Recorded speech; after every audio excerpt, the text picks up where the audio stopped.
இதெல்லாம் பேசுறார். குடும்ப தலைவிக்கு மாதந்தோறும் 1000 ரூபாய் கொடுக்கறேன்னு எப்பொழுது பார்த்தாலும் பத்திரிகையில் விளம்பரம். எப்ப கொடுத்தீங்க? 2.5 ஆண்டுகள் கழிச்சு கொடுத்தீங்க. நான் தொடர்ந்து பிரதான எதிர்க்கட்சி தலைவர் என்ற முறையில் சட்டமன்றத்தில் திரு ஸ்டாலின் இடத்துல நேரடியாக கேட்டுக்கொண்டிருந்தேன். கிட்ட தமிழ்நாட்டில் இருக்கின்ற பெண்களை ஏமாற்றி வாக்குகளை பெற்று ஆட்சிக்கு வந்து மாதந்தோறும் குடும்ப தலைவிக்கு 1000 ரூபாய் கொடுக்கணும். இதுவரைக்கும் கொடுக்கல. 28 மாசம் ஆயிடுது. கொடுக்க முடியுமா? கொடுக்க முடியாதா? இல்லாவிட்டால் தமிழ்நாடு முழுவதும் மிகப்பெரிய போராட்டம் நடத்தப்படும் என்ற எச்சரிக்கை விடுத்த பிறகுதான் வேற வழி இல்லாம ஸ்டாலின் நம்முடைய குடும்ப தலைவிக்கு 1000 ரூபாய் கொடுத்தார். சும்மாலாம் கொடுக்கல. அண்ணா திமுக அழுத்தம் கொடுத்தது. அதனால குடும்ப தலைவிக்கு 1000 ரூபாய் கிடைச்சு. இப்பொழுது பேசுறார்.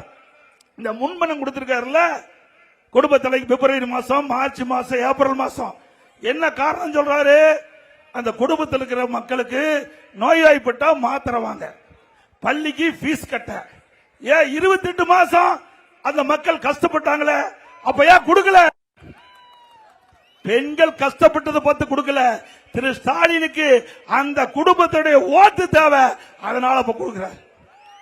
அதற்கும் அண்ணா திமுக செய்த கடுமையான நடவடிக்கையின் காரணமாக தொடர்ந்து சட்டமன்றத்தில் அழுத்தம் கொடுத்தோம், பத்திரிகை வாயிலாக அறிக்கை வெளியிட்டோம், ஊடகத்தின் வாயிலாக பேட்டி கொடுத்தோம்.